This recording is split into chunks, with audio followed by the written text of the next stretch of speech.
This episode of the podcast is powered by the Salina Moose Lodge, 1473 in Salina. Look, if your 4th of July plans don't include live music, fireworks, and a tiki torture too, then the Salina Moose Lodge is here to fix that.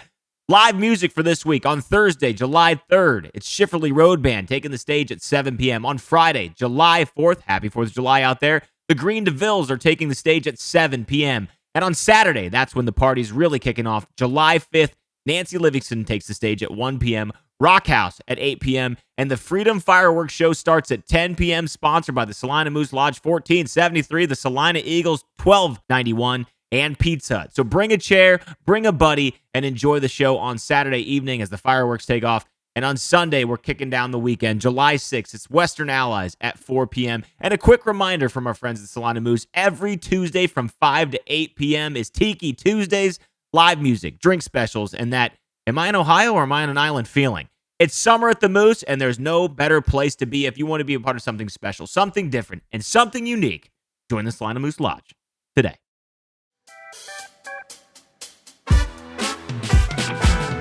Hello, and welcome to the TwoDads podcast, episode number 20! Oh, what's up? Slick Willie to my left. I'm your host, OG Pickle. How we doing, Slick Willie? Hey, how are you, everybody? You look great. You look like Elvis Presley. A little bit heavy set, Elvis, but and a little bit more lively. So if I look like Elvis, you look like a mix between Elton John and Harry Carey. Hi.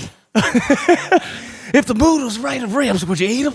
I would. Wash it down with an ice cold Budweiser. What people don't realize is this is like a 90-degree garage right now. We've got our sport coats on and our jacket. Happy episode number 20, buddy. If I told you in the beginning we'd be here, would you believe me? Well, not originally, but then at episode 5, 10, 15, when we do this every time, yeah. So I can't wait for episode 50. We'll get there. But no, it's an incredible honor to be here at episode 20, and it feels like we just kind of started. That's what kind of crazy to me. It doesn't. I'm not tired yet. I'll be honest with you. I thought by where there's a will, there's a way. So, before we get started, I got to say thank you to everybody. We need to take a second. I'm going to shed this sport jacket, though. I'm not going to lie. I am ridiculously hot, and this is also Haley's. I'd like to thank Haley for letting me borrow her jacket for this, but I will pit out in a black shirt. It is hot, so I'm going to take mine off as well. But we looked good. We got to the event. We started drinking. It's like a wedding. You got to shed your jacket, and now we can have fun. Yeah. Again, we want to say a quick thank you to all our listeners. For everybody that's made it to episode 20, for those that listened to the first episode, for those that are picking and choosing some of the guests they want to listen to, genuinely from myself, and I know I speak on behalf of Bill as well, thank you guys very much for just letting two dads kind of converse week to week and talk about their truck and their lives and their families, and hopefully, you get something inspirational out of it. Bill, how you feeling episode 20? I am very grateful. I think when we had, I'm going to blank on the guy's name right now, but from the... Joel? No, the pizza truck. Damn it. Aaron, I apologize in advance.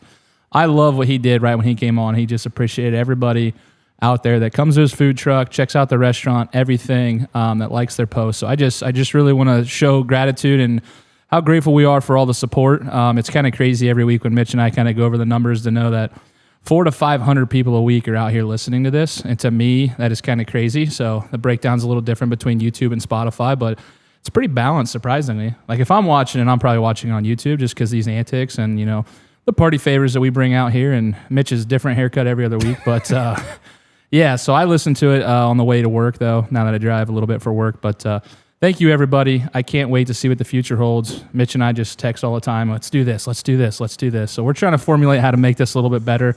Props is one thing, so that's a lot of fun. So I want to work on the noise. I want to do the noises too. I want to better sound effects, little things. I want to make this more and more like radio. I keep thinking about when I was in Columbus, there was a guy named Common Man. Hello? Like he used to do all kinds of funny things on the way home from work.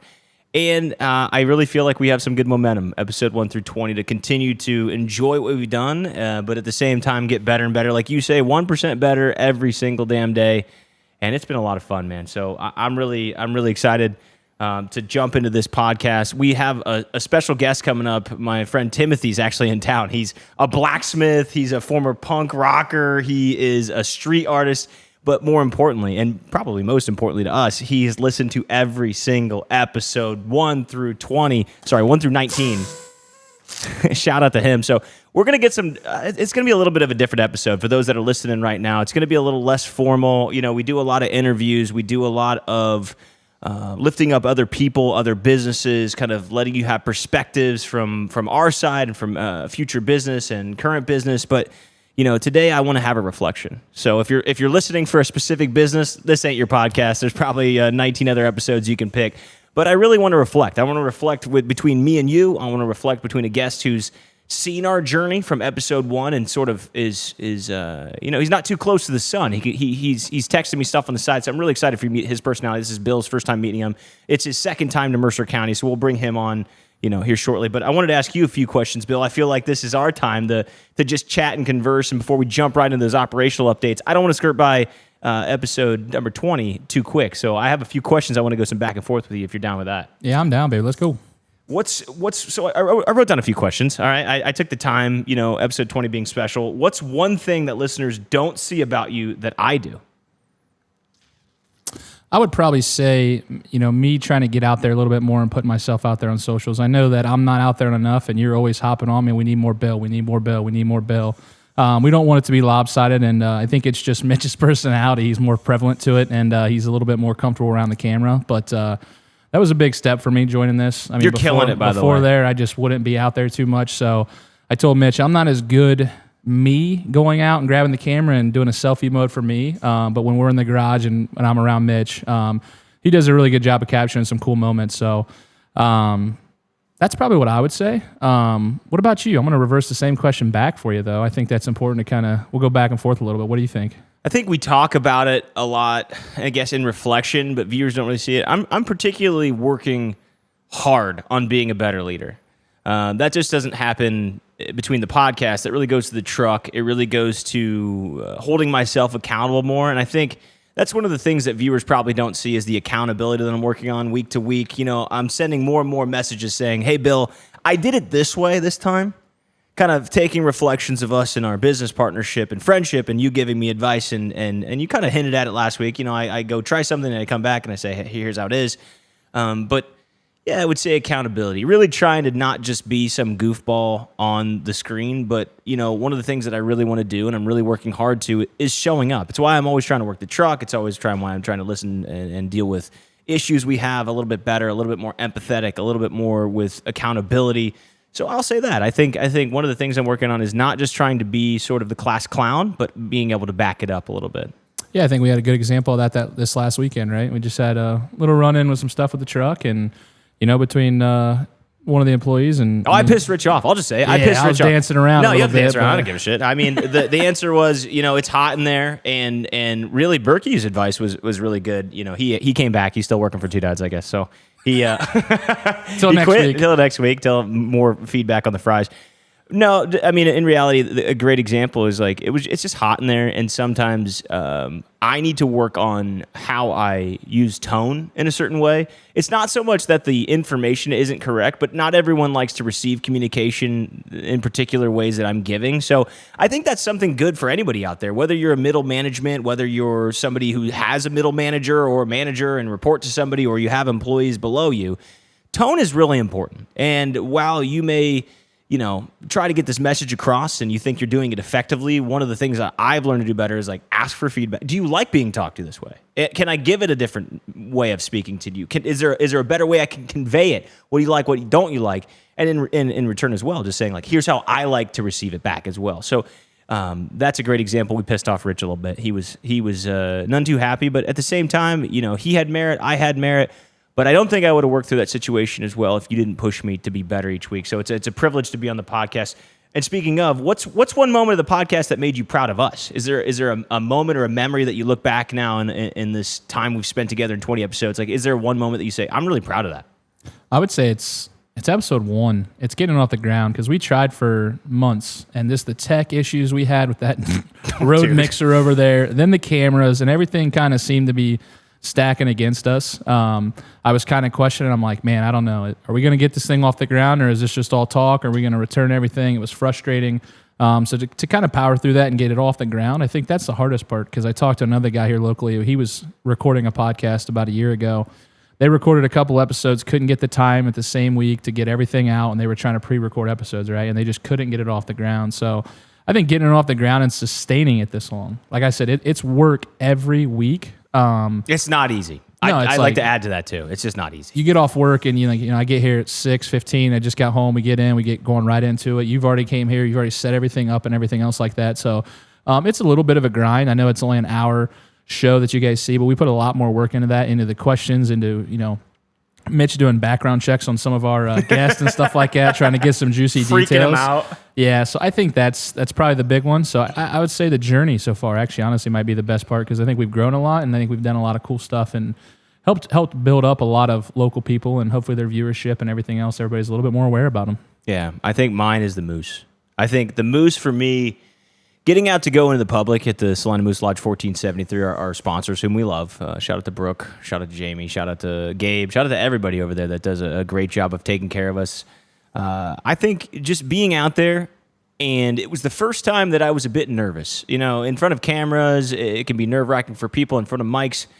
I feel at home here. It's definitely my calling. I don't know what this will be, episode 100, but I know just based on my passion and your passion that we're going to keep growing this thing. But I think when we got to the Moose, there was something so very special about it to me, of being in the wilderness, being able to do something I love in a different location that wasn't a basement. That wasn't, this is a beautiful podcast setup. We're spoiled here, Bill. We really are. You have a beautiful garage that you have allowed us to grow in and me to build cameras, and you keep it nice and clean.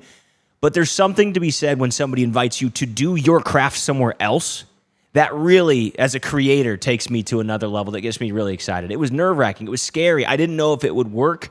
We didn't know about the noise gate and the loudness and right next to a wheel and draft picks and horns and music turning on. But I think we handled it with grace, and I think it was a really good time for us to come together. So if you guys haven't listened to that episode live at the Moose, it just showed us what we could do. It showed us not just similar to your episode 1, and I don't want to stammer too much. It showed us what we could do. 1 showed us that 2 could be a little bit better, and 2 could lead into 4, and 4 could lead to 8, and something about the live aspect reminded me that, maybe one day we'll be at like some crazy sporting event on the side, doing something. So I'm happy about that. Let's get a little bit sappy, I guess. What's if you had to describe me to a stranger in one sentence, what would you say? It's a great question. One sentence, it's a little bit easier than one word or a phrase of words, but I would probably say dedicated lunatic with a ton of potential. I do think that. I think, like I said, you're extremely dedicated. You're working crazy hours. Like you text me this weekend, you're up at like 6 cutting fries. I was like, up early. I'm usually up early. You do the stream, you're a little later. I get up for work a little bit earlier usually. So you were up early. I noticed that. You're always willing to do the work. You're when I say lunatic, I mean that crazy in a social way. I think without your social presence and that, that ability to go a little bit past the level of weird, we wouldn't be where we're at today. I don't think that truck last year would make the strides it made to this week. And I think the sky's the potential. I think you've seen that with what you've done in the past, from a social status. And I think as quick as you are learning and as well as you've adapted to the leadership role that you've kind of pushed yourself to do, things look like they come easy to you. Mm-hmm. And I know you put in a lot of work to get there, but it appears that they come easy to you, which is a good trait to have. That's kind of the same way I'm trying to think. As I said it, I'm thinking about how I would describe you. The first word I'll say without getting this sentence, because I'll piecemeal it together here. The first word I thought of was calming. A very calming demeanor, very balanced, very head savvy, strong, and being able to think quickly and adapt. I think all of those together would sort of surmise how I look at you. I think being able to adapt is one of my favorite things I'm seeing from you right now. I think in the beginning, you said it even before the podcast. You started a new job and you had 10 years going in a certain direction, and now you're not in that direction anymore.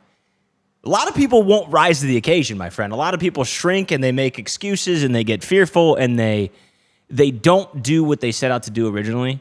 So I think what I would say about you is a calming individual who's always willing to adapt, but holds their moral compass always.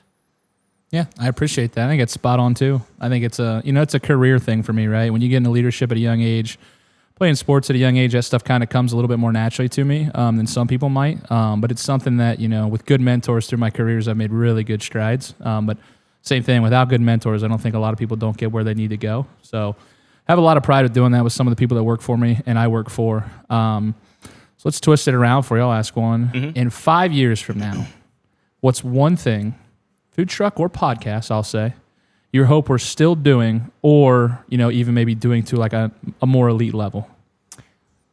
I hope in 5 years that we have some kind of additional home, sort of a play palace of sorts that has the ability with green screens and content and ways that we can elevate this into more weird levels, like you said. I just would like a home away from home. I think it's cool in this garage, and I think it's a great start, but we talked about even when we were looking at Bella's as a commissary or the upper deck, they have some pretty sweet locations that it would be cool just to have a podcast booth up there next to the golf simulators. I always tease, I didn't plan on wanting to buy the upper deck one day, but it would be cool if we did. Yeah. Right? Because then you would just have a location that serves as this omni-channel marketing. And for those that are listening at home, it's sort of like Barstool Sports. Omni-channel is like they come at you from the gambling aspect and the app, and then they come at you from the pizza reviews, and then they come at you from watching sports together or different series or different podcasts, and there's sort of this holistic approach to sports and casual sports to extreme sports fans. I want to do the same thing with us. I think the business as a podcast is step one. I always say the way that you participate is through the chicken sandwich. That's the irony of this all. You're a food truck with chicken. Nah, kind of. Yeah. That's just how you hang out. Random shit. Yeah. But I think honing it into one direction, I know staying on this path and grinding every day and getting to episode 100 and looking back, we're going to find so many new outlets and new ways to do this that I'm just excited to stay consistent.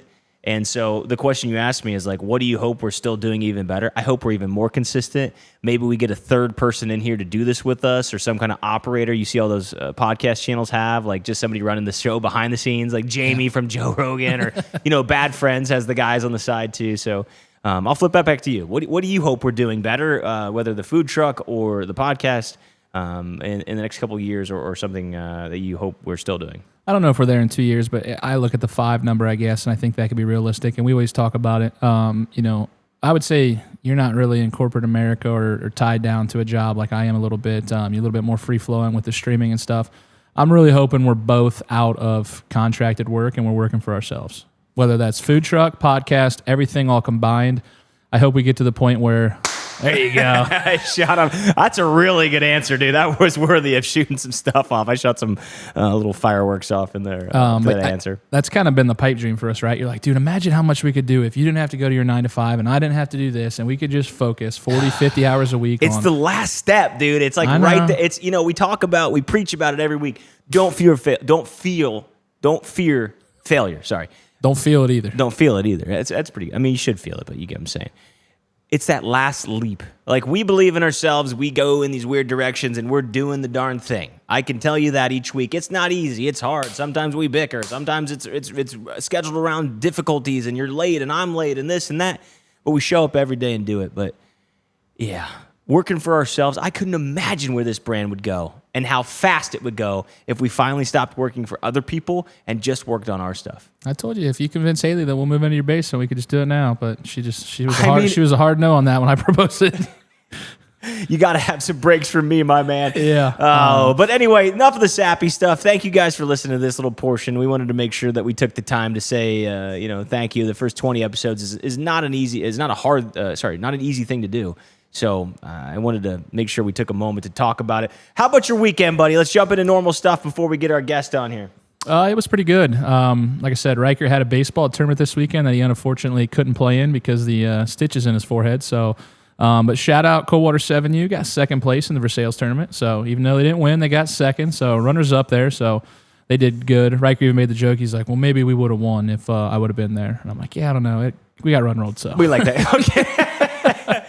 Maybe we wouldn't have not got run ruled. Yeah, we'd have lost by 8. No, but shout out to those kids who played. It was hot this weekend, so I know you talked about it in the truck. Mm-hmm. But one thing I wanted to kind of talk a little bit, and I'm going to read a little excerpt from my buddy here. My buddy Travis, I talked to you about that a little bit. Mm-hmm. I graduated with him. He went to the Navy, did a lot of cool stuff, and he he's going to bike across Iowa. Wow. So he's going to just take his bike. He's going to drive across Iowa, and it's going to be pretty cool. And what he's doing, he's raising money for veterans who want to learn how to fly, get their pilot's license and stuff like that. So I think that's something he's into. Initially, about 5 or 6 years ago, you saw the guy that's walking across America right now? Jake. Jake walks America. Travis did this like 5 years ago. And it was an incredible story to see him walk all the way from like San Diego, and then he had to start going south to like the Carolinas because it started getting cold. It took him longer than he thought. So Travis is biking across there.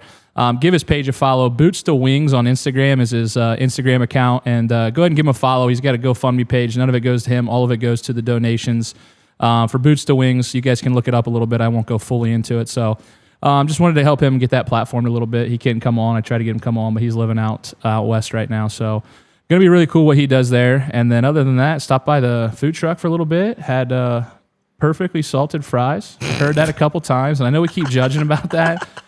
But, man, I was out there Thursday with you guys, and I was working the POS. Berkey was salting fries, and then you literally come around the back. You're like, dude, there was a lady back there complaining about the fries were too salty. And Berkey's like, I'm not putting any salt on the fries. I'm done. I'm not doing it. I can't win. So we got to just figure out how the heck are we going to get the perfect amount of fries, or we just stick to our guns and people will say it's too salty, not salty enough, because everybody likes it a little differently. I don't know what to do. If you guys are listening back there, my Twitch chat was chiming in a little bit because they were obviously in the mix with us inside the food truck. If you're restaurateurs or you've worked at a fast food joint and seen how some of the corporate places do, let us know how to keep salt off our fries. It's not like we're doing obnoxious amounts of salt. It's like Berkey is stumped. So much so that we're joking about him quitting each week because some weeks it's good, some weeks it's bad, but we're not changing anything relatively from week to week. So as an ops guy over here and Bill and me just trying to crack this code, if you guys have any suggestions about how we hold the fries, store the fries, right now it's just under a heat lamp in a like a stainless steel tub, and it's little fries, shake them, and then you just put them in. But I mean, salt builds up.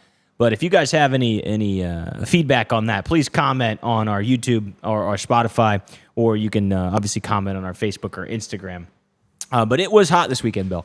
Yeah, you said Rich about passed out one time? I had to literally tell Rich. So Rich is on the truck, and he comes from that era where they just work, man. They are workers. I mean, he's a pilot too, so he'll love to hear about this cool plug that we had. So he grew up flying, but he is a worker, okay?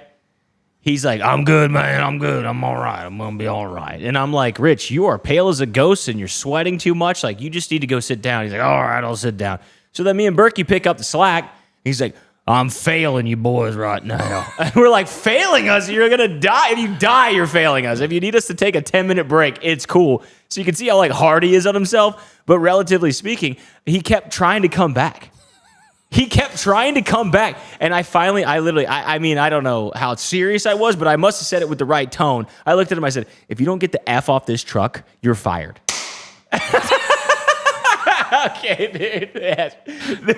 We need smoke cannons for those that are listening right now. Bill shot off one of our poppers. Yeah, that was that kind of tenacity. Yeah. So he got off the truck, and me and Berkey helped out. But that the heat index was. We learned about that a couple of episodes ago. It was pretty high. But we learned about UV index. Oh shoot, a big difference. Yeah, I don't know about that second one. Then I don't know. But I will say it was like 101 on the truck. And that's not even the best part. We had a fire. That's what you said, and you acted pretty calm about it. I acted pretty calm because I don't know if I'd processed the trauma completely, okay? So we set up in front of the lake at the regatta. Thank you again for the Salina Commissioners Committee. Scott Anderson, shout out you, buddy. Yeah, anyway, they brought us in, okay? We set up in front of the lake. Saturday was a little windy, okay? A little bit of wind, a brisk wind, the kind that burns your skin off because it's still 120 out, okay? So it's like a nice desert wind, the one that you want to cry and find some air conditioner, which we didn't have. But we cracked the back of the door, okay? We cracked the back of the door. Follow me here. We've got a side door, okay, that you can come in, the front of the truck, and then we have like a back that tilts down like any trailer would. You can't come in that one, though. Yeah, you can't come in that one, okay? But we had it tilted back, okay? And all of a sudden, we're cooking and everything's going okay. Probably 15 minutes, 20 minutes into the serving period, and the fryers are getting up to temp, and we're just chatting away, serving customers, and Rich taps me on the shoulder, real calmly, too. He goes, hey, man, we got a fire. Yo, what? And I whip around, and sure enough, the bottom of the fryer is on fire. Okay. And I'm like, oh, snap. So I'm like, looking, I'm like, well, let's get the gas off. So I open the thing up. Woof, I'm like, oh, shit. So I go to get the fire extinguisher, and I get back, and it's down a little bit, you know what I mean? Because like the wind at that point wasn't blowing in there. So I turned the gas off. I got burned a little bit. A little bit of molten rubber fell on my hand. I watched it fall, and I was just so pissed. It was hanging on by a thread. I'm like, I'm going to go for it. I did it, and then I watched it go bloop, right on my hand. So I got a nice little burn mark. Josh, I won't go too close to the camera to ruin that. No recordables. So at anyway, food, though. all right, so everything's good. We still got a line out there because Two Dads doesn't get less popular from a fire. It's just like people were like, yay! Like, look at you guys. This is entertainment. Because they weren't having the races, so I guess the fire was the second best option. So anyway, Rich gets it back going. Okay, everything's good. I turn around. And this is, I swear, Bill, 2 minutes later, the other side catches on fire. And Rich goes, buddy, we got another fire. And that one was a little less calm. So I'm like, oh, crap. So we go over and look at it. We do the same concept. I'm just like, I get the fire extinguisher out. And he's like, hold on. And he goes, it just blows the fire out. I'm like, I didn't even know he had that in him. That's probably why he almost passed out and died. He used every bit of oxygen in that.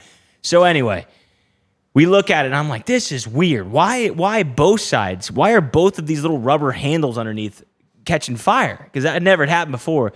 Turns out, buddy, the wind was coming to the face of the truck. It was slicing right down the front of where the back was cracked a little bit, hitting the back wall, going down the back, and pushing our pilot light and fire forward, and it caught the two rubber releases that sort of allow the oil to release, like you turn a valve. Anyway, both of those had caught fire. So our fire safety was about a B-, but it was still decent. We have all the registered fire stuff.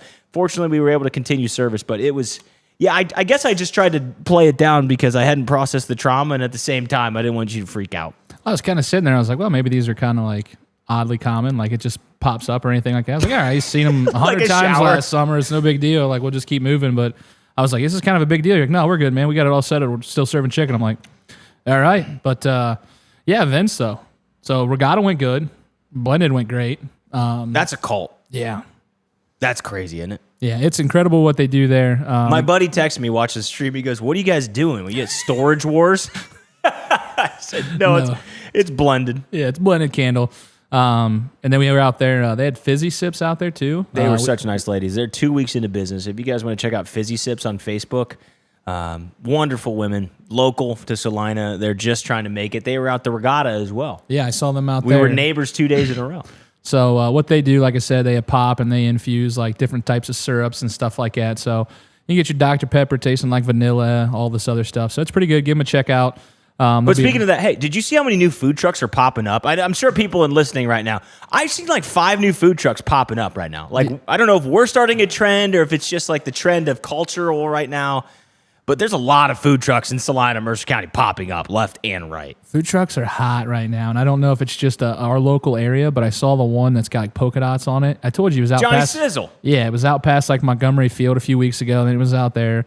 So one thing I was excited about on Saturday when I was driving through Salina, we stopped and we ate.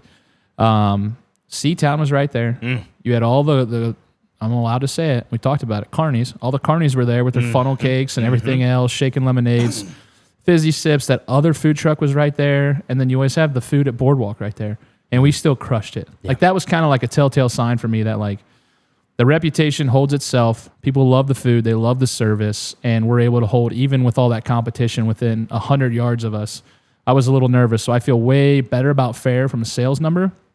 Little bit more scared of how strong it's going to be on the execution and the output of chicken sandwiches, though. Yeah. My question to you guys is, you see how well we're doing now. We're starting to get some data coming in from year to year. How do we scale? Like, I'm genuinely asking you, like, what do you think in your like, what would you do? Because I'm sure people are asking a little bit about, like, okay, you guys are having success. You're seeing that you're doing well at these events that you haven't been at last year. And even the ones that you have, you're doing better than the year before. Fairs will be a really telling tale of how well we're doing and measuring of success. What's next, man? Like, what do you want to do? Like, what should we do? Like, should we get a second truck, or do you just make a bigger truck, sell this truck, and optimize it better? Do you optimize it? Like, I don't know what to do. I'm kind of stumped about that. I would think I don't even know if, as much as I would like the newer, bigger truck, I don't think it's a necessity right now. I think you would either go second truck, or we would staff the hell out of it and be able to run it during the week. Because how many events are we turning down during the week? Too many. I mean, nonstop. So Too many. We've been booked out since like I'll work them all myself. Rich says. Rich will be putting out the fires too, but. It's like we've been booked out since March, and people keep getting a hold of us, and we're just so full. So we've had people reach out about 26 already, which is awesome, but a lot of left opportunity out there. So it's almost like we talk about the scarcity is a nice way to be able to pump numbers strongly, and we've had great events, so high margin events. But the other thing is just getting a second truck, or you knock on that door about the podcast restaurant style upper deck.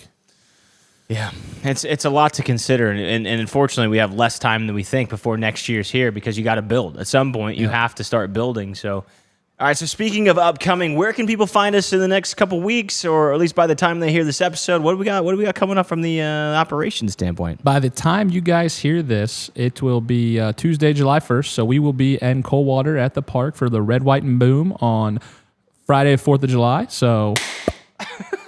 Happy New Year, everybody. And then we don't have anything else that weekend, so it'll be a nice chill event. I know I taught you. We have Ray Cup, which is going to be awesome. I'm excited for you to come hang out with the guys and kind of see that on the 3rd a little bit. So that'd be awesome. It's a big thing. We do golfing every year. So, and then the following Friday, the 11th of July, we have the Coldwater Food Truck event. So we'll be out there on that Friday. Is that first Friday? Yeah, it's like the first Friday where we'll be out there, and the whole town kind of hangs out and comes eats all the food and stuff like that. So back-to-back Coldwater events, so we'll keep our staple there, and then we're off for till about the 16th or 17th, and there's a couple weekday events we're doing. So exciting times, though. So it's the last lull before the push. Make sure you guys check out our Twitch streams, too. That's one of the things that we've added. It allows us to give away a lot of free food. You can find it on twitch.tv/itsogpickle. That's still trending from my digital side. That's where you can watch us. That's twitch.tv/itsogpickle, ITSOGPICKLE. So you can check out some of those live events if you just want to chat with us while we're out there at these events and see what it kind of looks like from inside the truck, a little bit of participation from outside the truck. It's a great way to to see the brand a little bit deeper. It's a great way to participate a little bit deeper than the podcast can be at times when it's just comments. But like I always say, it's kind of cool because the TV talks back. You know what I mean? You have us up there and you can say something and the TV talks back to you.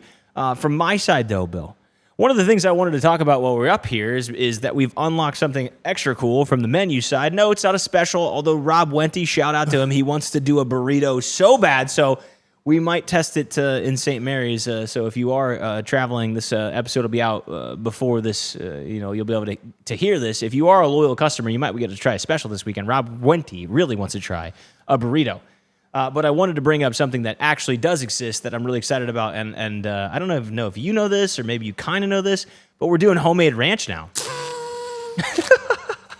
Have you tried the homemade ranch yet? Have you? No, I got the food this weekend on Saturday, and I got the dad sauce. I forgot. And Haley, we're driving back. She's like, "Oh, we should have tried the new ranch." I said, "Mitch said it's incredible. I haven't had it yet, though." Yeah. So shout out to the homemade ranch. If you guys are listening to this and you want to try something other than the dad sauce, I don't blame you if you don't. If you don't want to try something the bad dad sauce, try the ranch. It's really nice. It's a new homemade sauce. We're constantly trying to get 1% better, like you said, Bill. And one of the things that I want to do is sauces. I appreciate that we have other companies like Sweet Baby Ray's, right? Yeah, the barbecue. Like, that's tough to beat. That's a staple, classic, just generic barbecue sauce. So there's nothing good, great, or bad about it. It's sort of that just great, balanced barbecue sauce. I would love to do more sauces like that. If you were to add a sauce, let me ask you a question. All right, so we already have too many sauces, probably to try to add too many more. What kind of sauce do you guys? We have ranch, barbecue, honey mustard, buffalo, and dad sauce. What's dad sauce like? Have you ever had cane sauce? It's kind of like that. It's kind of like cane sauce. Is it spicy? No. All right. And then shut the door in their face. If you could add a sauce to the menu, though, what would you do? If we did like a week of instead of trying to just change the menu too much because it's we're still trying to figure it out, we could still do like limited sauce run. I think that would be pretty cool. What sauce would you add to the menu? I would find a way to make a good hot sauce. Just a good, not necessarily buffalo, but like a mix between like truff and buffalo. Mm-hmm. Something like that, truffle buffalo sauce. So I would try something like that. I'm excited for the ranch, but I also think if I could learn how to make a bomb-ass honey mustard, I love honey mustard. The homemade honey mustard's so much better than just the bland stuff. What about you? I mean, I know you created the dad sauce on the ranch, so I guess you can get your creative brains flowing like a pickle sauce, or I don't know. I'm trying to think of what would go well with our breaded chicken. I think like a sweet and sour sauce could be cool, just as like off the wall. Like if I was gonna do a special, I would do sort of like cut up chicken over those fries you talked about, and do sort of like a Korean style, just an homage to Tasha and stuff like that. Do like some like, they do bulgogi over there, which is like a different kind of sauce. But I would like to do like sorry, I thought you said bukkake. Yes, it's a bukkake sauce that happens, you get it all over your face, and it's just, you need a lot of napkins. But I would like to do something like a sweet and sour chicken, just a special, just a very limited like 1 or 2 day run where we just do something weird, or top a sandwich with like a sweet and sour sauce. I think it could be, or a spicy sweet and sour sauce, like the sour dad, the stepdad. Just oh, that's pretty good. So. No, that's probably what I'd add. I think that would be fun to just, instead of trying to create new menu items constantly and having to change the process, which we don't already have down, I think sauces could be an easy way to unlock that. Yeah, and it's a fun little thing to try. Like I said, it doesn't change the whole menu item. I get tenders. Hey, can I try that sweet and sour sauce? I try it, and I don't really like it. You don't have to keep eating it. It doesn't like ruin the whole meal. Yeah, you're right. A sauce on the side. Do the tenders come tossed in the sauce? No. Go home. No, it gets soggy. We can't be doing that. I just want to send them to the back of the line in the future. Just like, just, hey, nah, go. I don't know. Ask Berkey. Yeah, exactly. His Berkey's just quit. So anyway, we have a guest here today, Bill. I'm excited for it. I'm excited to have Timothy on here. He's crossing through town. He is currently a blacksmith, but he's a good friend of mine. He's listened to every single episode. In fact, he texts me weekly to talk about the episodes and feedback and just what he sees from week to week and encouragement and stuff. He says it's one of the most positive things he listens to every week, and he stands by that, which means a lot to me. But, it's our 20th episode. To have somebody who's listened to all 19 so far, approximately, I'm sure one came out today. I'm going to pardon him if he's only listened to 1 through 18. But it'll be cool because I want to get him on here just to ask some free flow questions. It's not really to interview him. We'll talk a little bit about blacksmithing. We'll talk a little bit about his adventures. Like I said, he was a punk rocker. He's a skateboarder. He's a professional street artist. He is a blacksmith. He's done so many cool things that I'm excited to have him and to have someone full circle on our 20th episode, be able to give us raw feedback, kind of like we did at the beginning of the episode. I think it's you love feedback. So yeah, I think it's going to be fun. I'm excited for it. Like I said, it's just a little different format that we're going to be doing. I'm excited to get to know him a little bit. You talk very, very highly of him. He brought me a shirt, same one that you got on, so I'm not going to wear it, and we are the Three Amigos, but I will wear it next week. I'm very appreciative of that. So without further ado, let me just jump into it then. Timothy runs Sable Fox Forge. He's a blacksmith, an artist, a skater, a punk rocker, and honestly just one of the most creative people I know. He's genuinely, guys, he's a character and a true creator. He's been around since the early days, watching the Twitch streams when I first started 8 years ago. He listens to the pod and supports everything we've done from the start. We've built a real friendship through this digital side and now converted to in person, which is really weird. So getting to sit down with him on our 20th episode it feels really full circle. He's got a wild eye for life. He's got amazing stories that he wants to tell us. And as one of our biggest supporters, we can't wait to hear what the last 20 episodes have looked like through his perspective. I'm also just really excited to introduce him to more of Mercer County, and just as excited to introduce him to you. So without further ado, let's bring out Timothy. This ad break is sponsored by the American Cornhole Association, because not all boards are created equal, and neither are dads. Look, this 4th of July, ditch the flimsy garage sale boards and step up to the ACA Star boards, built right here in the USA. That's right, American made, like apple pie, bald eagles, and that one uncle who grills in cargo shorts year-round.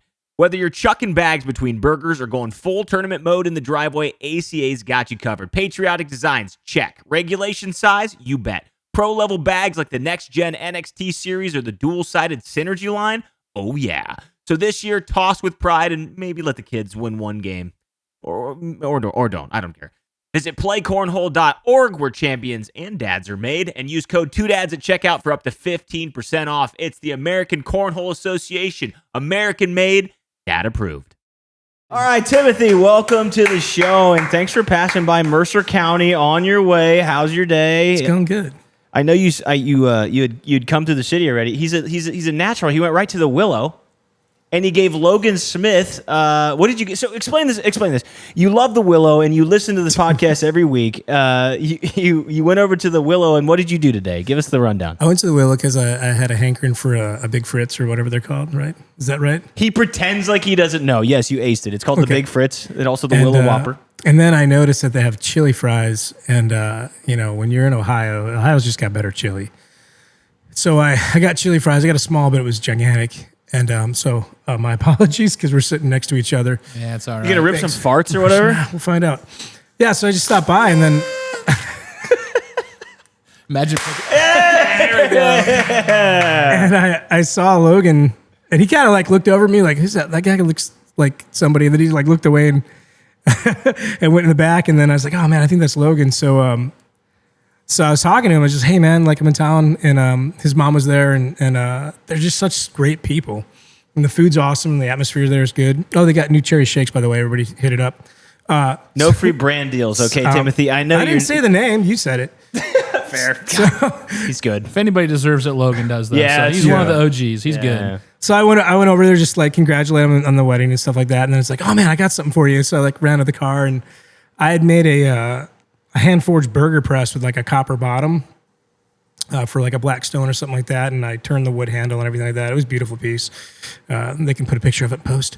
And then, so I gave that to him, and then I had one of these emergency fire kits that I developed with Michigan Search and Rescue and a former Marine.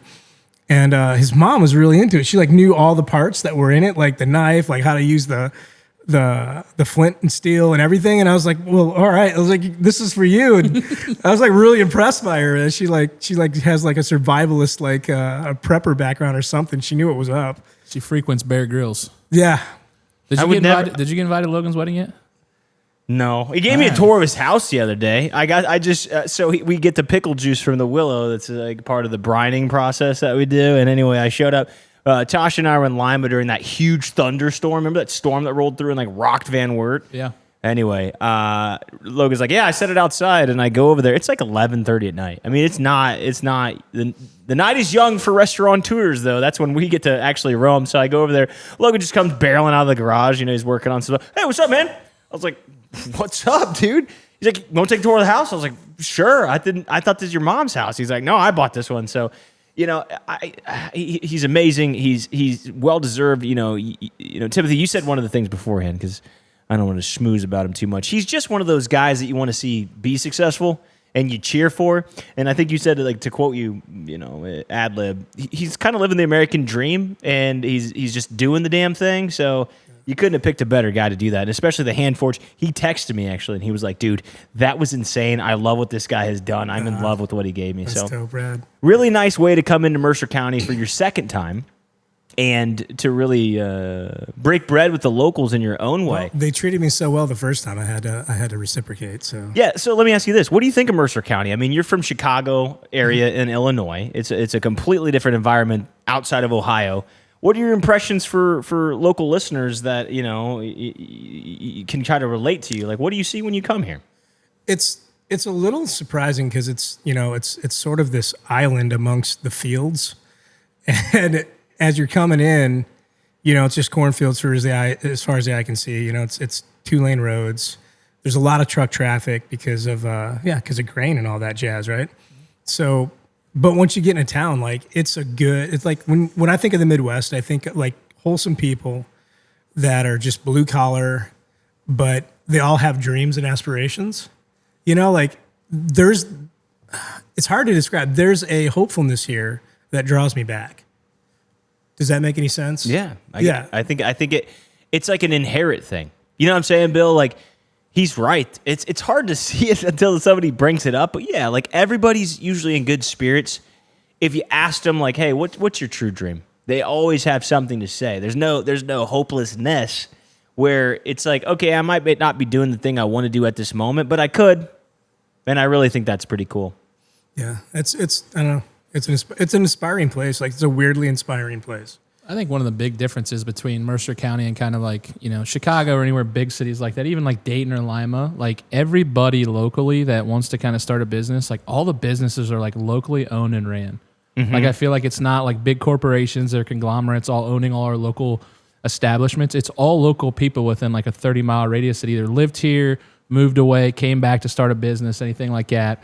So it's really cool to see in the outreach and support from a sports standpoint, from a business standpoint, from, unfortunately, like when the church, caught on fire or, when people have cancer or anything or die like that, the whole community just pours out support. Even if they don't know you, they're like, oh, it's Fort Recovery. It's really close. Like I'm going to throw $50 in the pot just to help out that family, do whatever. So it's a really special place. And it's cool for you to notice that on like a very small spectrum of time spent here. Yeah. For me, it's also inviting that I think people are progressive more than they're given credit for. I think we get painted being in Ohio in one lens, and then on top of that being in a sort of like blue-collar manufacturing base that people think they know who we are. People think they know what you're about. And yeah, we like football, and yeah, we like some beer, and yeah, we go to church on Sunday, and yeah, that's kind of like a rinse and repeat thing. But if you really peel back the onion, there's a lot of people that just want to support others, whether it's in tragedy or football or whatever. But like, I have never felt this kind of support in a big city. So why would I want that? You see what I'm saying? Like the alternatives that people would say instead of Mercer County would be Franklin, which would be Columbus, or you can head up to Cleveland or Cincinnati. You're a small fish in a big pond out there, and it's a very difficult world to gain traction. Whereas this one, if you just play ball and you do things right and you have virtues and kindness and lead with the right foot with good intentions, maybe you can land on your face. Like I've tried stuff that people are like, wasn't my favorite, Mitch. But at the same time, they know I have good intentions, so they don't lose support, right? Like everything is so, transactional in big cities. I think that the authenticity you're talking about is that it's not transactional here. It's there's a little more depth to it. Yeah, it's not pretense. It's not dog eat dog. You don't have the city rules of the jungle, and people are going to support each other. Like they want to see each other succeed because they know that it's going to pour back and build into the community and the potential that's there. So let me ask you this. Let's go a little bit granular here from the community to us. When did you first stumble upon the chaos that is TwoDads? Like when did you stumble upon this world and say like, I kind of dig it. Like this is weird. It was weird. No, man, it was on Twitch, dude. Twitch streaming, I don't know, dude, what, 5 years ago maybe? Something like that, yeah. Yeah. So for those that don't know, I stream video games professionally. If you're just tuning into episode 20 for the first time, I play professional video games on Twitch. Been doing that for 8 years. And Timothy over here goes by Sable Fox, which is someone that's been active in my community, so much so that we become friends IRL, which is really cool to see that digital relationship go to a more in-person relationship. I was just going to say the same thing. IRL, in real life, for you non-video game streamers. That's something that I might need broke down sometimes. That colloquialism for online. But anyway, so you met me through Twitch, and you became friends, and you liked the video game stuff. When you got to this TwoDads era of the Twitch, what did you think of that chaos? Like, what did you think of this world? What did you think when you saw this streamer guy go, I want to open up a chicken truck? I didn't get it. Sorry, neither did his dad. I was just like, oh, that's cool. Because I think I started, because I was following OG Pickle on Instagram. And all of a sudden I started seeing this full dad there's TwoDads stuff like chicken and fries. I'm like, man, I like chicken and fries. What's up with chicken and fries? Like, I didn't know if you got a sponsor. I didn't know, I didn't know what it was. And then like I was like, oh, you're developing this. And you started putting out the videos of like when you're down in Columbus, getting the truck fitted out and all that stuff. And I was like, oh, this guy's doing this thing.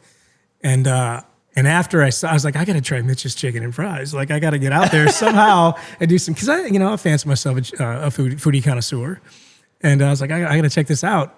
And it just so happened that that there was a big blacksmith convention, like a Southern Ohio blacksmith convention or something like that, and like a couple towns over or county over. And I was like, hey man, this might be weird, but I'm going to be in town. Like, can I stop by and try your chicken? And then then you turn it into like, dude, are you going to come over, dude? Are you going to come over? I was like, yeah, but I got I already rented a campsite and and it's cool. Like, yeah, like I'll hang out with you for, try your chicken, dude. And you're like, dude, if you don't spend the night here, I'm going to be so pissed. Yeah, no, Mitch is a great host for anything, really. It's crazy how many times he's had, like, just other streamer friends. Like, think about it, right? For any normal individual, Mitch invites this guy he met off the internet, right? Like, don't get me wrong. There's good context and conversation, but at the same time... Could have been a serial killer. Could have 100% been a serial killer. So, speaking of that, though, when did you kind of shift from, like, on the podcast, and maybe just Mitch, you barely know me 20 episodes in, but where do you shift from, this guy is fun or these guys are fun to kind of like, I don't know, I kind of dig, like you say you love listening to it. Like I like these dipshits, So the content. So anyway, yeah, here we go. Spot on. Where's the lie? The content, like I got friends that do other podcasts and stuff like that. Like I know people and, Flags. yeah, mild one. And I was like, all right, I want to see where this is at, because I know you, like, or I know just the way you look at the world and the way you look at people, and I've seen how you interact online with. I mean, when you're streaming, you meet all kinds of folks, right? In chat, all kinds of wild stuff goes down in chat. Like, you got that anonymity, you got a moniker you can hide behind, and you can say and do all kinds of stuff.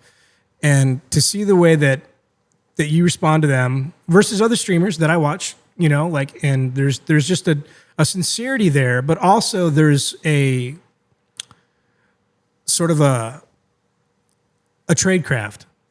Like, what you're getting into, where things can go, and you're like, all right, like moderators, whatever, take care of this. But I lost my place. I'm sorry. What was the question? No, you're right. It was just about kind of talking where, like, you go from us being, or you being kind of a fan into, like, kind of really enjoying watching us. Yeah, so I was like, all right, man, I'm going to listen to this, right? The chicken was good. Like, I'll check out an episode, right? so I listened to it, and I was like, damn, like, this is super inspiring. Because, like, I'm not, like, that's not my world, like a business savvy, entrepreneurial podcast. It is, but it isn't, like the public space of that. I'm just like a put my nose down and grind quietly guy. Mm-hmm. So to see that happening, and then I was like, damn, like, dude, I could do so much more. Like, I was just like, and then you started bringing people on. I'm like, oh my God, these people are amazing. and I was like, why am I such an introvert? I got to start talking to people. So that's where it was, man. And I was like, and I think I hit you up after the first episode. I'm like, dude, like, this is really good. Like, this is like one of the most inspiring things. It kicked my ass a little bit. I was like, dude, like, it's not hard. You just have to do it. And like, you already treat people well, like, just have integrity, have whatever, and then seeing your end of things, like, you're more nuts and bolts numbers dude, but you're also like, you're a Mercer County guy, like you're a Midwesterner, and to see like how you come in and fill a void, and level out sort of you don't level out the energy. I would say like you carry it, right? Yeah. You're so just to see that and to be like, oh man, like, and I was like, I think I told you, like, dude, I did not expect to get this much out of this podcast, like, at all, dude. I was just like, nah, it's going to talk about chicken and business, and whatever. But I was like, man, like, I don't know. I felt dumb because, like, there's so much I don't know. But then it was like, oh, this is really cool. Like, I could glean something from this, something useful, like, in that. So that's what. You're fine. All right. So that's what did it. Like, that's what did it for me. And I was like, wow. So I've been listening ever since. I was like, okay, what's next week? Yeah, that's awesome feedback to hear. That was kind of the whole goal of it, right? When we first started, we're like, what the hell are we going to talk about? And then we kind of started talking about it a little bit, figuring out what we want to talk about. And we just said, we want to be ourselves. We know who we are. We're not going to change that just because we have a business or a podcast. We want to platform people. We want to have fun with it. And like I said, the podcast is some of the most fun I've ever had. And like I said, it's a grind some days, but just the fun, like meeting cool people like you. I never would have met you without this, right? So it's cool to see that, and just, to see that you get something out of it is very rewarding for me. Yeah, I feel the exact same way. I mean, I genuinely, when we started this, it was a side conversation. I was like, we should start a podcast. I've been flirting with this, and the same questions we had were the same questions you guys probably had, and you had, like, what are you going to talk about with a chicken truck? But we really broke it down, and we're really good storytellers. That truck week to week, people start caring about it. They start talking about and referencing episodes, and I'm like, dang, you really were listening. And that gives me a lot of pride. Because at the beginning, I promised myself this wouldn't be just about analytics. It would be my first project alongside a really good friend, our project, that we just wing. Like, let's just do it our way for once. Instead of trying to see where people think we'll go, keep them guessing. And I think we're doing a really good job at that. I'm excited to see where the episodes continue to go because sometimes I don't even know where this is going to go. I'm just excited to be a part of the process. And I was actually at Simply Holistic. Amber Evers was our episode last week. She invited me to come try the cranial sacral. She brought it up, but it's like rub top of your spine, back of your spine. First of all, I fell asleep like 40 minutes. It was awesome. But she asked me the same question, like, why do you do the podcast weekly? Because she wants to start one now, inspiring other people to do more, be less introversive, like you said. And I just said, it's cathartic. This is really cathartic. And as hard as it sounds like it is every week to get all the cameras set up and be here early and bill and get notes. And, we do a lot of pre-work to sound this good and to sound as sort of on topic as we do, to have a nice week to week. We do podcast reads and note reads, and we organize and we fill out questions a week prior, and we have process and everything, and we agree on topics, and we were changing stuff up to an hour before this, and that's not being late. That we were fully prepared, but just making adjustments, and it's just cathartic, man. It's really nice to do that. And speaking of catharsis, back to you, Timothy. Do you feel like you've watched us grow too from week 1, episode 1 to episode now number 20? I know you have sent me some texts that you said like, I've been hard on myself. This, that. You've had really good sage advice and stuff. What do you see from an outside looking in, episode 1 to 20? What are the differences? Well, first off, because I've been doing listening to podcasts for the better part of 20 years now, and your sound quality was great right off the bat. Shout out, Mitch. Especially for what you had. And that's from streaming, right? That's from knowing what's up. So that right alone, I will stop listening to a podcast if the sound quality is trash. It's got to have really good topics, that aren't already out there in order for me to keep listening if it's bad. So, yeah, and then every episode, taking a breath. Right, pausing. When you were you first came out, you're going, man. I was like, wow, he's got a radio voice, and so to see you kind of coming into the flow of it and figuring it out, both you guys, when you guys kick off, you kind of do a little what's going on, and so it keeps getting better and better, and then the way you're approaching your guests too, it's getting better, right? So you're learning when to hold your tongue. You're learning when to how to carry it, even though you've got a script or stuff. That's just cool. So I'm excited to see where it goes because I think you guys are making, again, man. I'm an old dude that's been listening to podcasts, forever, and to hear it already where it's at, yeah, I'm stoked on it. Yeah, you said some really nice things. A couple weeks ago, I was busting my own brains on just over talking. You know what I mean? I noticed that I was just cut people off like this all the time. Exactly. Or I would just I would just I don't do that out of I need to affirm what Bill's saying. I was doing it just out of filling the void of time and space and stuff. And just, it's kind of like commentators in baseball. The people that we appreciate the most, Bill, are the ones that let the moment happen in front of us. It's a deep drive way back, it's gone. An amazing home run. You let that airtime fill. And for me, I've been a Twitch solo artist for so long. It's been my show on my terms, my way, and only me in the room. So when you do it that way, converting over and adapting to this concept where I'm no longer a one-man band into, hey, usually we have a triage here, let alone just me and you. That timing was difficult, but I will say, I feel like every episode since then, I'm like, this is the best episode yet. And if I keep saying that without being facetious, we're going to do some great things by episode 40. You know what I mean? Yeah, Mitch is our biggest critic for sure. Oh, I'm so hard on this podcast, it's tough, dude. Man, but it's hilarious. I'll get a text tonight. Well, maybe not because you're in town, but tomorrow morning then. Normally he goes home, he streams for a little bit, and then 11 or 12 o'clock when he's done streaming, he'll listen back to this episode. He'll be like, dude, that episode crushed. This is great. This is so good, this and this. And he just gets this big synopsis, and I wake up and I'm just pumped because he's pumped. Everything's great. So it's fun to see how much he cares about it. I do too, but he just really gets into it. I just want you guys to like it. If you guys are listening or watching on YouTube at TwoDads Pod right now, I just want you to like it. I want you to not us. You don't have to like every topic. You don't have to like every interview. You don't have to like every question. But I think one of the feedback that comes back the most is when people just say, like, I just like it as a part of my day. It's relevant local news that we don't really get from, no offense to WCSM, it's just tough to cover these topics as a larger conglomerate now. They've got to cover a wider range from weather and blah, blah, blah, blah. And I get it. This is hyper-localization. This is literally like, so-and-so just got punched in the face at the bar. Somebody just walked into an I-beam. Okay. And I got the weather for you. It's hot as hell out. Yeah, and it's hotter in the garage right now when you wear like coffee jackets, smoker jackets, and stuff.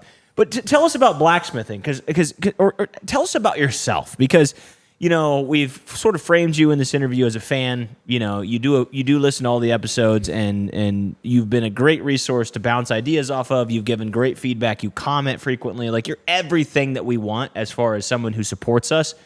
Tell us a little bit about you. Like, how would you describe yourself to somebody? Like, I mean, even in the past,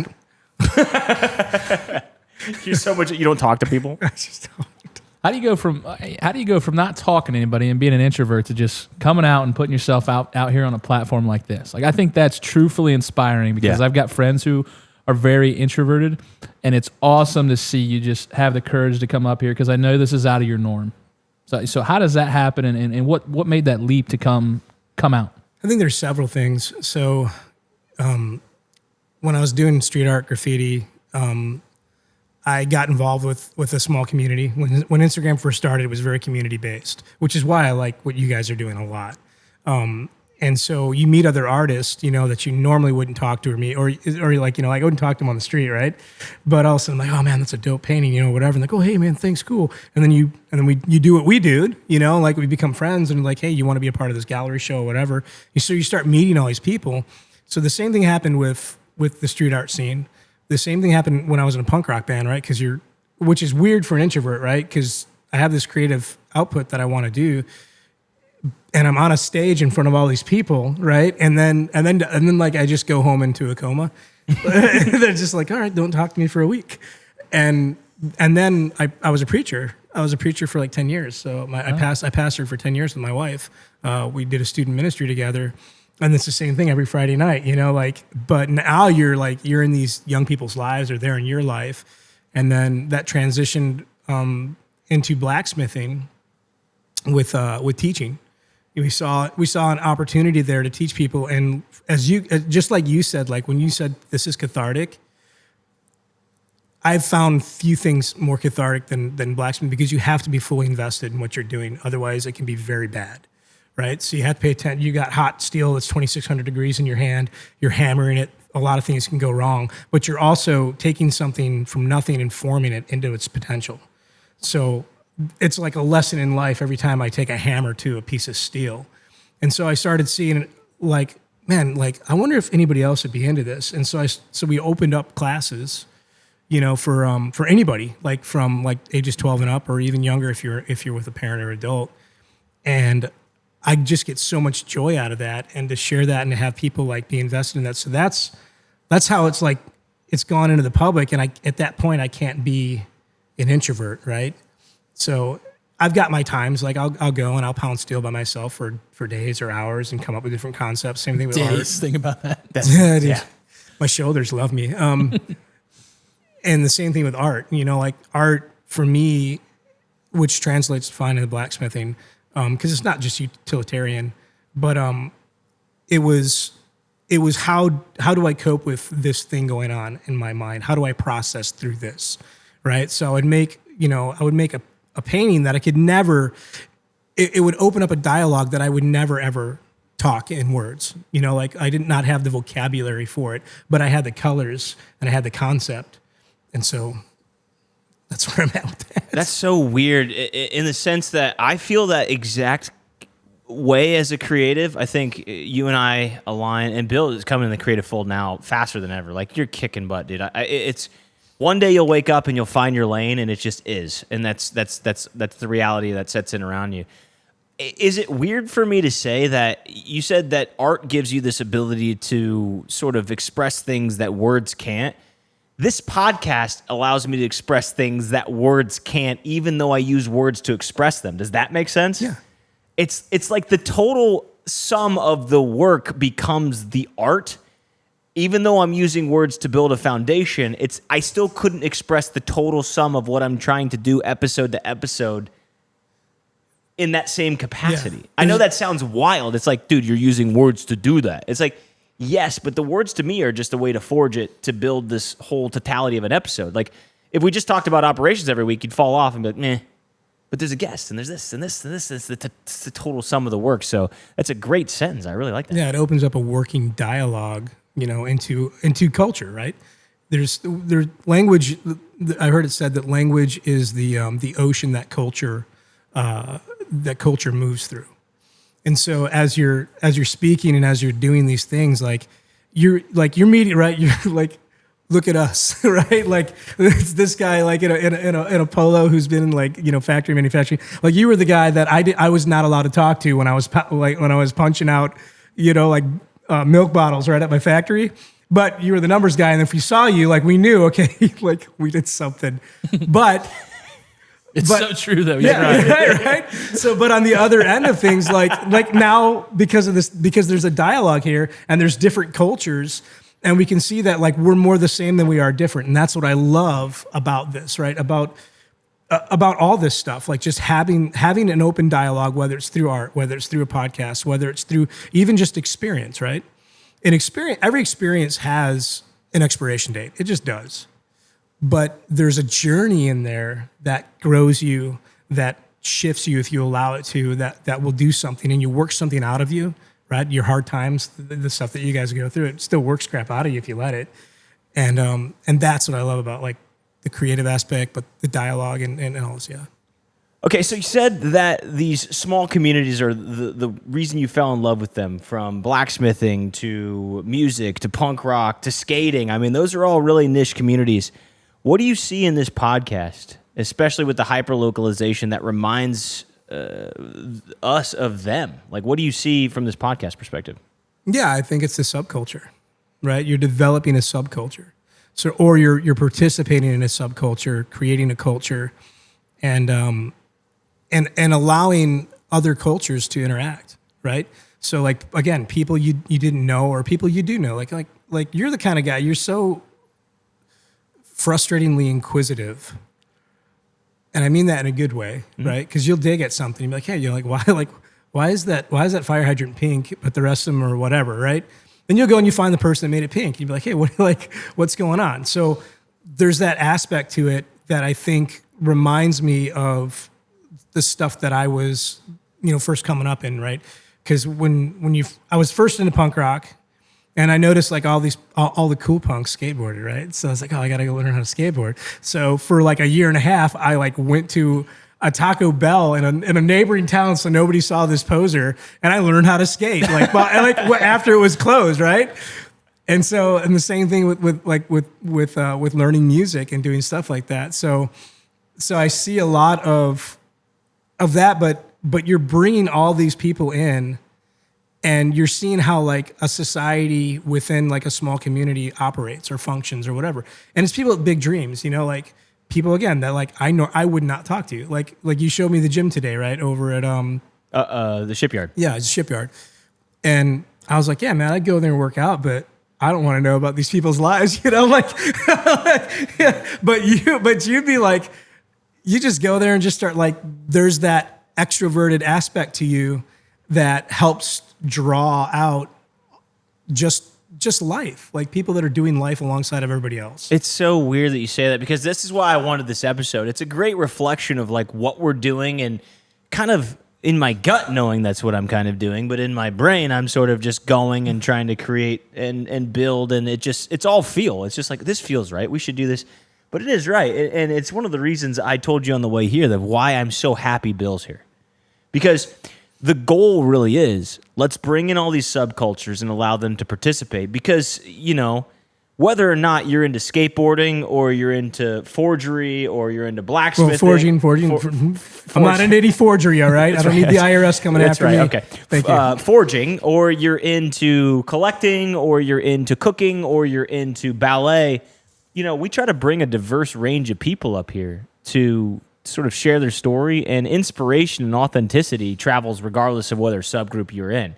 The other reason that I'm so happy Bill is a part of this crew, and it's why you said he's the perfect complement to me, is because it's sort of like a Jay Gatsby situation, like the Great Gatsby, right? Like, yeah, you want to have the party on the hill, but the guy's kind of weird. And if it's only the weird guy that shows up at the party, you're like, yeah, this is oh, that loud thing is here again. Yeah, okay. Like, they're fun parties, but he wears me out.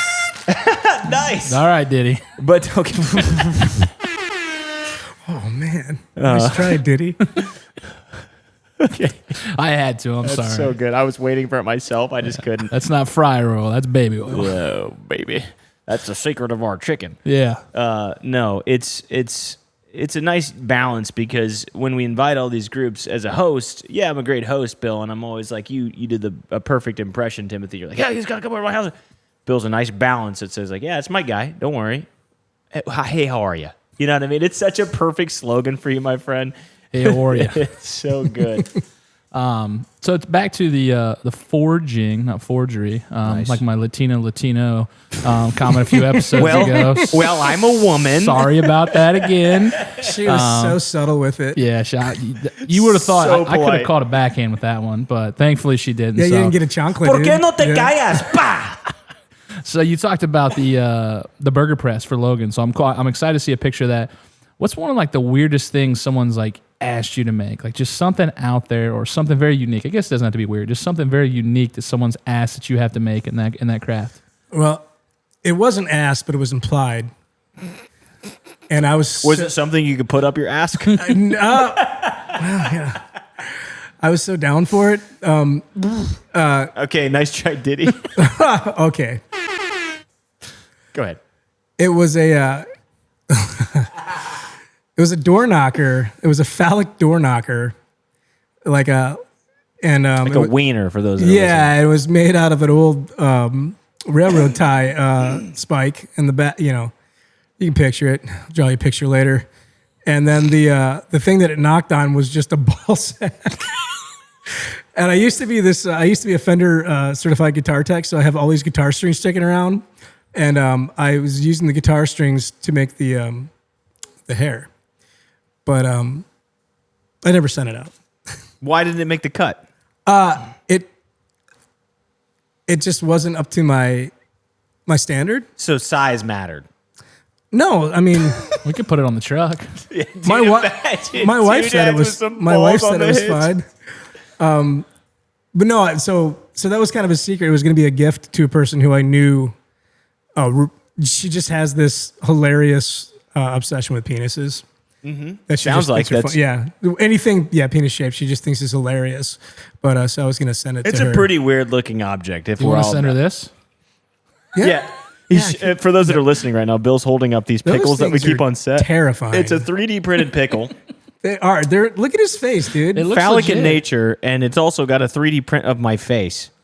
I get the backhands of all these things that are forged in. Okay, his hand just fell off. We got a lot. We got a lot going on. That'll here. be better for her. Yeah, it's fine. He doesn't need to be touching his pickle anyway. So let me ask you this: are you more about the process, or are you more about the person when you're crafting something? So I hate doing commission work. Always have. And the reason why I hate it is because I don't want to let the person down. Especially if it's a penis-shaped object. Oh, look, man. Especially we're guys, right? So This guy's being dudes. unfortunately.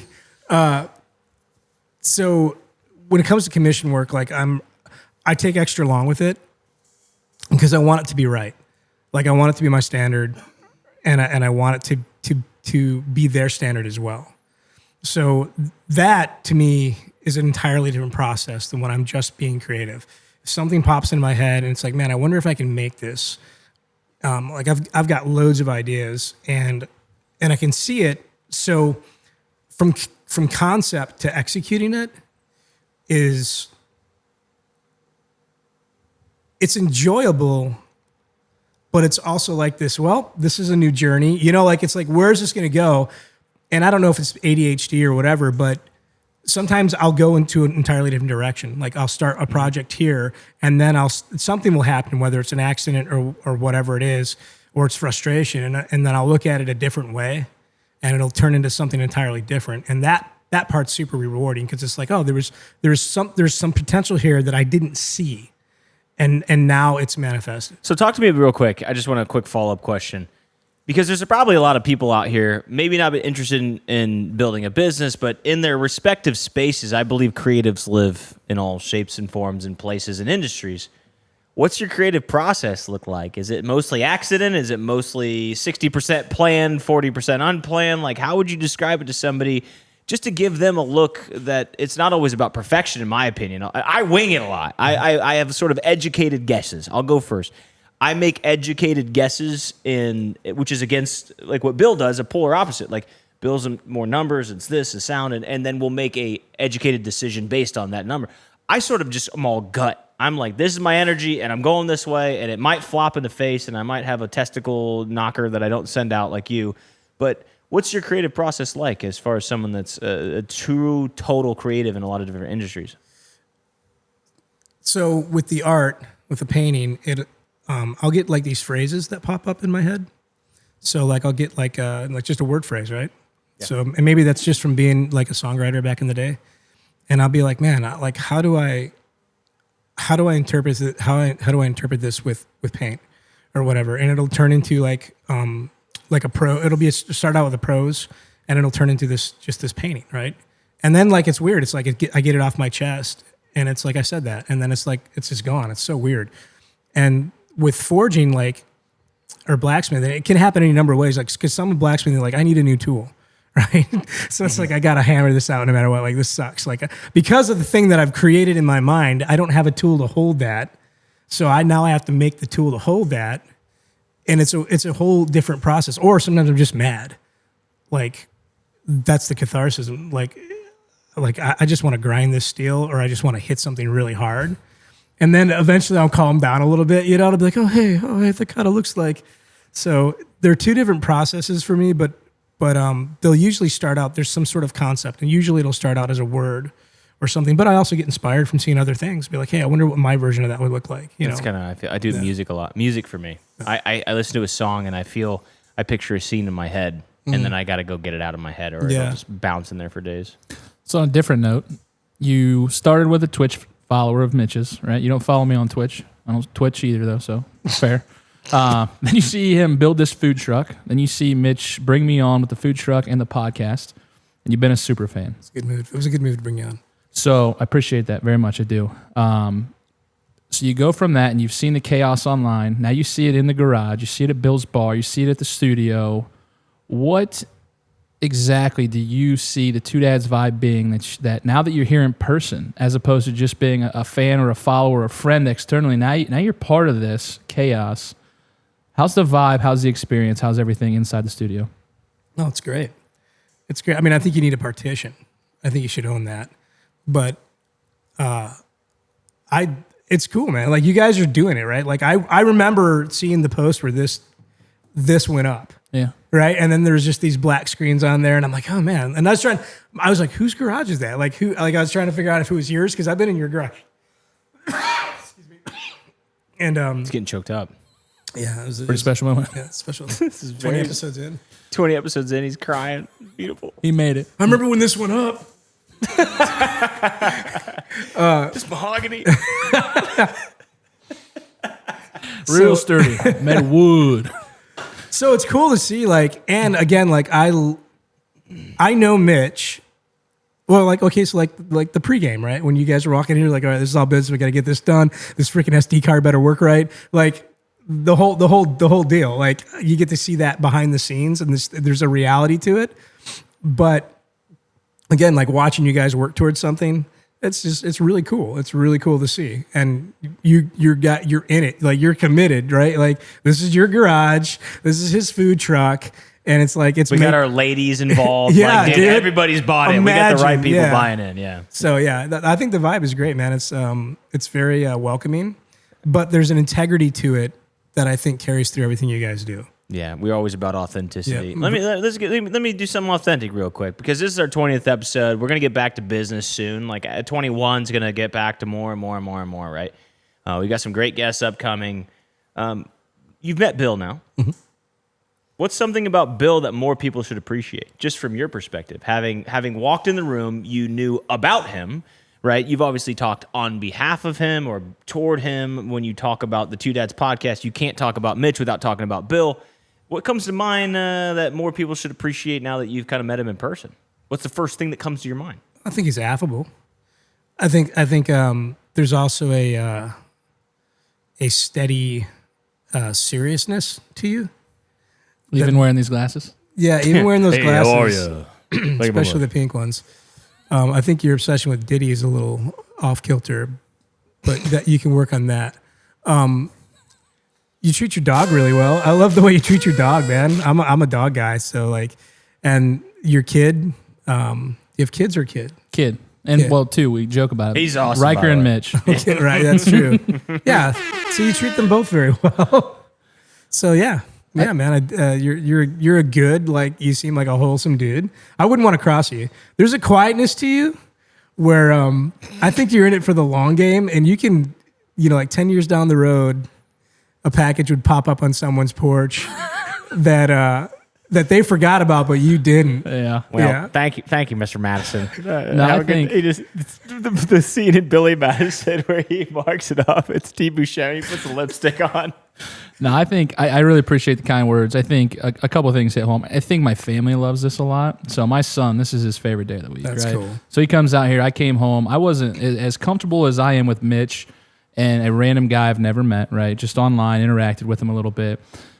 Mitch has the free flow to come into my house today before I get to work, get the podcast set up. The dog's in the garage. Everybody's in the garage. Riker's in the garage. Haley's in there cooking dinner. And it's a family affair a little bit. It kind of speaks to where my doors have never been locked growing up. That's just where we came from. Yeah. It was very close, safe, community-oriented. So, like, anybody that I trust, Mitch is that. You're an extension of Mitch. You'll be an extension of the dads now.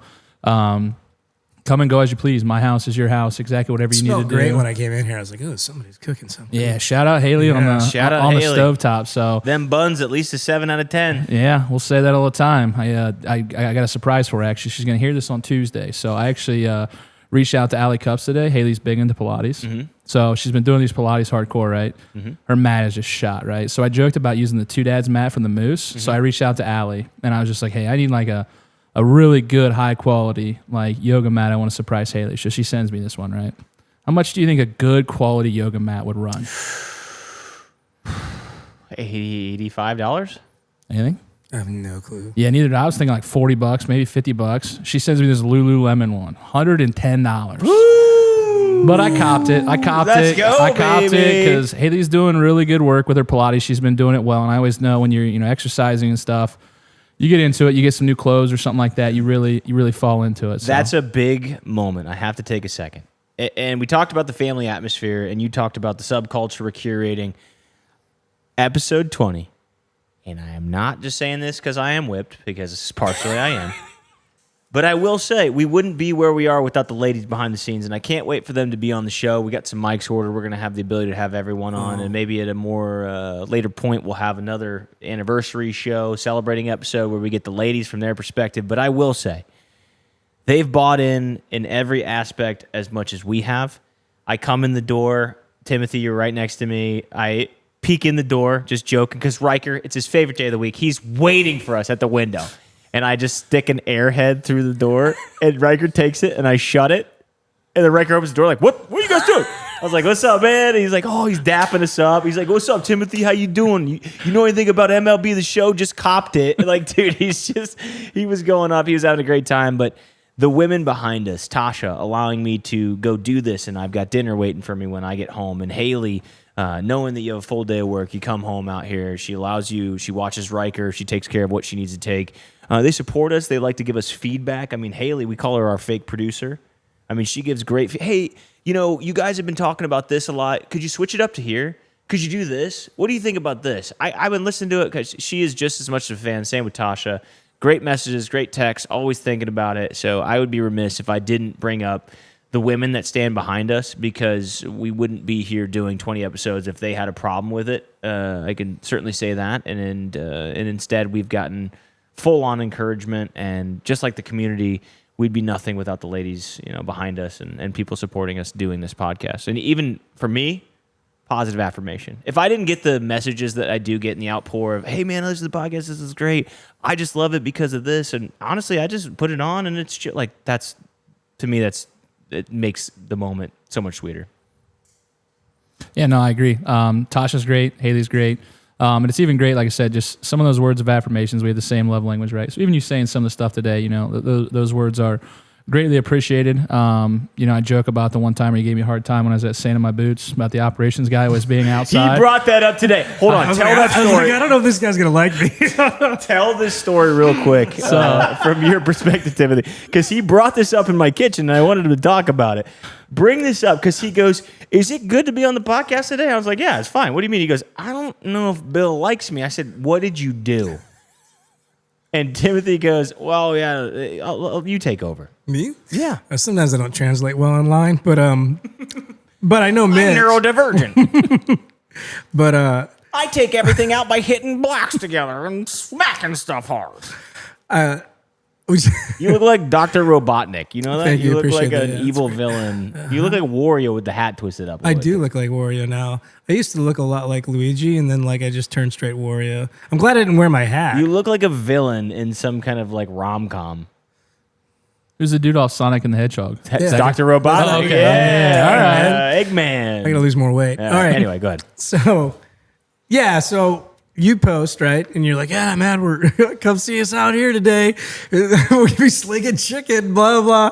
And then immediately this guy, he posts like, he's somewhere in, I don't know, man, like the Caribbean, like at a country western concert, like in beach clothes. And he's like, oh, it's good to be back here. And I'm like, how convenient that the ops guy's always out of town during an event. And he's like, hey, how are you? Ops guy here. And that's all he said. I was like, oh, man. Like, No, I got that. It was hilarious because I even text Mitch. I said, hey, this is what I just got. So this is what I replied back. I didn't want any bad blood. Like I was saying it like in a joking manner back. So it was like, no, I wasn't offended at all. Wasn't mad at all. Because like I always tell Mitch too. I'm like, hey, you need help this weekend? He's just like, nope, I'm good. And then like we always say like Berkey and Rich, like they want to work. They want all the hours. I'm not going to take the money from those guys that want the hours and want the money. And, you know, we talked like, you know, hey, we got this upcoming weekend, you know, we're rotating. He's doing Friday. I'm doing Saturday. I was there Thursday. So getting mixed in more. But it was hilarious. And that's why I was like, hey, how are you? From the ops guy. And I just left it because he replied. I just left. I was like, hey, I'm good. I don't want to cause any drama, but that's funny. I need a shirt that says that. I'm glad you guys came back together, but I've got a surprise for you. As a handshake goes in between these, it's time for the game show, Timothy. And unfortunately, Bill, this one will not be participating for you. This will just be Timothy right now. That's all right. This is called the TwoDads Forge Zone, where we're committing forgery, and instead of forging, you are now in the TwoDads Forge Zone. Are you interested in playing our game show? We play it every week. I'm not telling you anything you don't already know. Are you interested in playing? Yeah. We'll do it. Okay, Timothy, this is the TwoDads Forge Zone. I'm throwing 10 items at you, okay? You say forge it if you want to build it, or forget it if you don't want to do it. No explanations, just your gut. It's going to be forge it if you want to build it, forget it if you don't. There is 20 seconds on the clock. Are you ready? Yes. A pizza slicer shaped like a guitar. Oh, heck yeah. A medieval bottle opener. Yes. Forge it or forget it. Oh, I'm sorry. The bottle opener? A medieval bottle opener. Forge it or forget forge it. Grill tongs with Mitch's face on the handle. Forge it or forget it. Forget it. Cast iron ranch dipping tray. Forge it or forget it. Forget it. A mailbox shaped like the TwoDads food truck. Forge it or forget it. Forge it. A sword made from old fryer baskets. Forge it or forget it. Forge it. A dog tag stamped with Mercer made. Forge it or forget it. Oh, yeah, forge it. A fire poker that doubles as a cornhole scorer. Forge it or forget it. Forge it. A necklace with lake water sealed in resin. Forge it or forget it. Forget it. A plaque that says, episode 20, I was here for this one. Forge it. Hey! Thank you guys for episode number 20. Thank you for Timothy for being here. Bill Ray, thank you for everything you do. Hey, how are you?